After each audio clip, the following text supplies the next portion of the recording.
Hello and welcome to the Geek on My Sleeve channel. Today we're going to be doing a spoiler-free review of the Ritualist. It is book 1 in the Completionist Chronicles by Dakota Krout.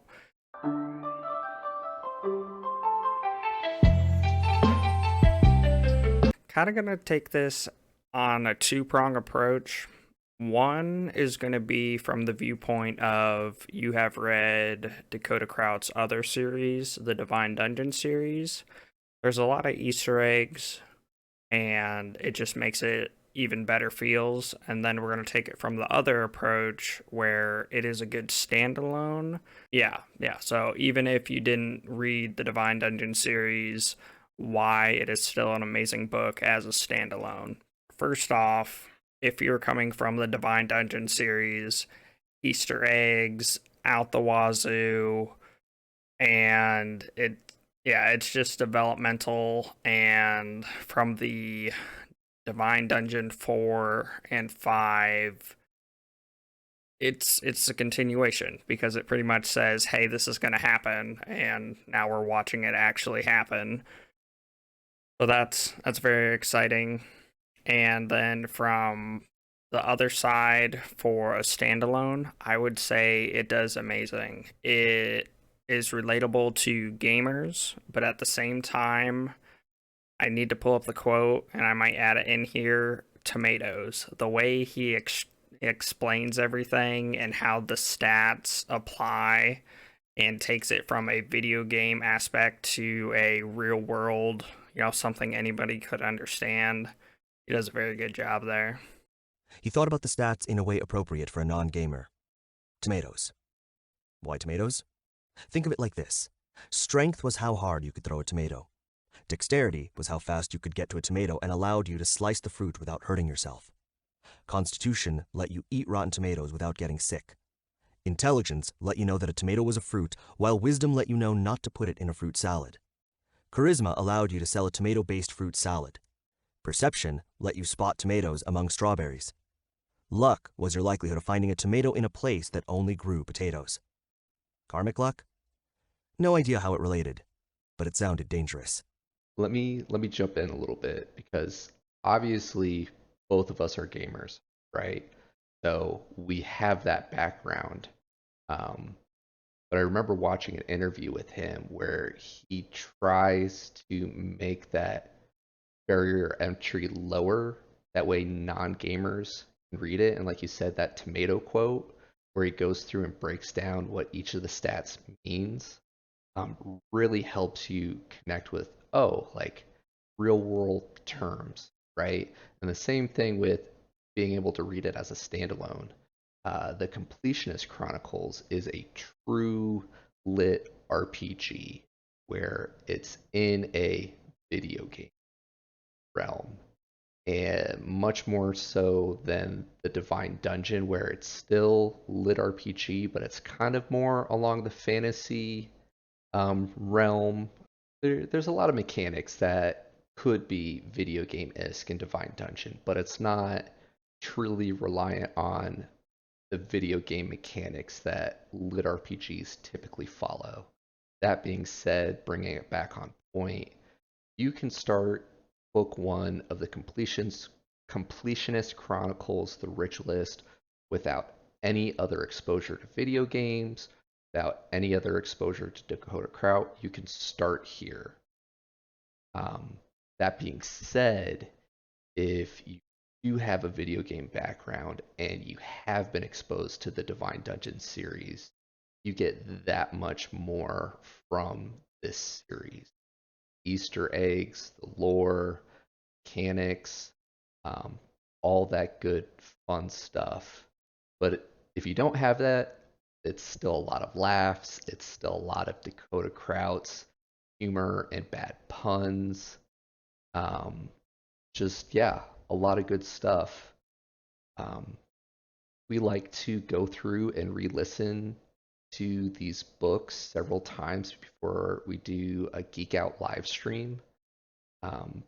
And I was thinking about this right before we hopped on, but this series might be one of our most listened to If you had to put a number on it, how many times have you listened to this book, Pete?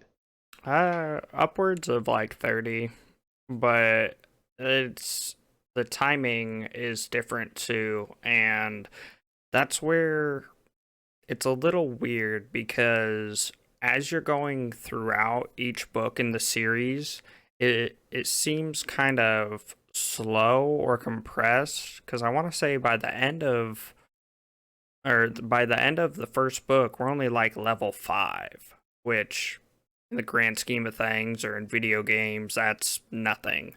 But then when we go to the next book, we're starting off at the end of 9, getting into level 10. So there's kind of, it moves very quick in between books, but then it's a lot slower throughout it. So, And the leveling progression's a little bit different. We say level 5, but I would put it more along the lines of like Dungeons and Dragons leveling style versus typical MMO leveling styles, right?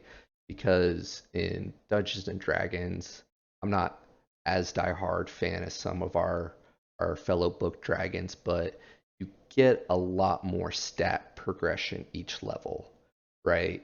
Whereas typical MMOs, there's kind of that curve where like the first 20 levels you really scale up and start adding all those talent points and everything, and rush towards end game.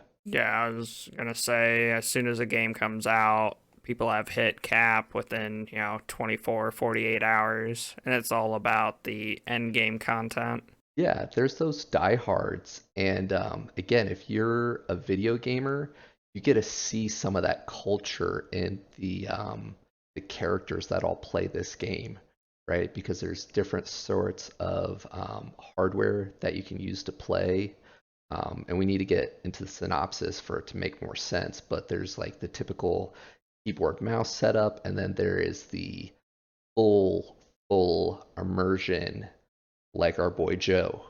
So, Pete, synopsis. So, synopsis of the book, Dakota does really well making you feel like the characters are real. And very beginning of the book, we get someone who works on an oil rig, and they end up finding this stone in the ground, and then all this catastrophical stuff happens, and giant oil spill.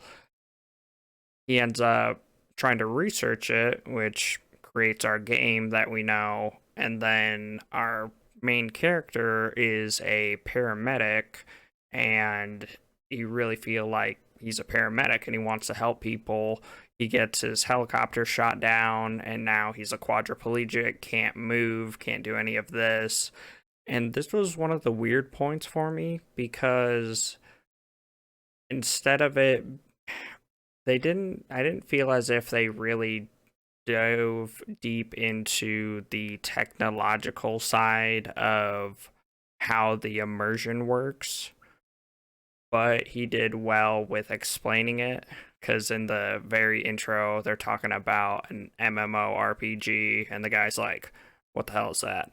And so it's a massively multiplayer online role-playing game. And then he goes, oh yeah, and we got the dive capsules, and he's like, what's going on here? It's like deeply immersive, virtually enhanced reality capsule. And so he does real well explaining it that way to bring it to the layman's terms. But then as our main character, goes throughout book 1, you actually feel like he wants to help people, he wants to be a paramedic, he wants to heal. The point you made is very true. When it comes to the technology, there's a little bit of the hand waving. We kind of get the surface level of what we're dealing with, and then it's just um, the character that we get introduced to early on, where there's a lot of puns there about who that character is, and references. If you guys get it, leave it in the comments below. See if we're on point there. As a gamer, this is a game that I would want to play. The way they set up the character creation and allow you to unlock classes and abilities and everything is just amazing. Like it is a video gamer's wet dream, and I know that even before this came out, I talked about similar things with other gamer buddies, where it's like, man, I wish I could come into a game and apply my knowledge, or vice versa, kind of like take it out with me. Like I learned something in game, and then I can go and apply it in a similar fashion in the real world. What I learned how to do first aid, I learned, some of these basic things, that there's enough of that blended reality. Go ahead, Pete. Yeah, that's one thing that it did really well and would be exciting in advancements.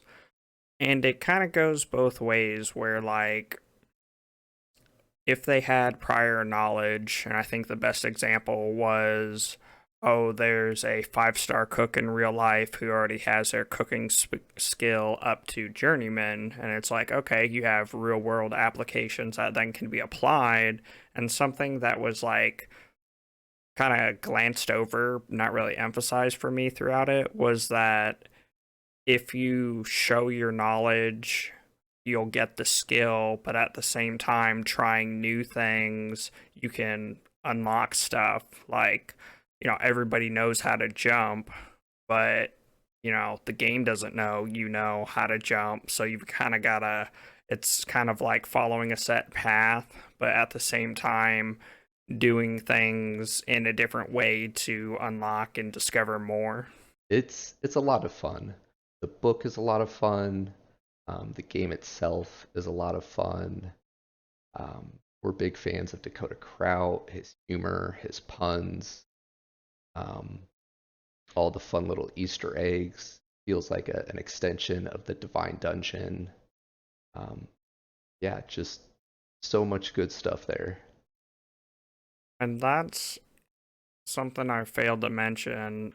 So in book 4 and 5 of the Divine Dungeon, I, we get to go see Tom's, I guess, home base.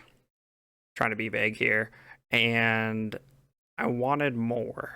So in my mind, this series is kind of like in tribute to the teasers we had for Tom's home base, but then it's also after the end of the world. So it's, yeah. Yeah. Fulfilling some of those promises that we got in the Divine Dungeon series, right? Where he's finally following through on some of those for us in the Completionist Chronicles. Um, yeah, really enjoying the series. Definitely planning to continue it. Um, Probably by the time this comes out, we'll have 2 live book discussions out for it. So now's your chance to pick it up, come along for the ride, join us for one of the upcoming live book discussions. And I believe at this point there are 5 books out in the Completionist Chronicles. Does that sound right, Pete?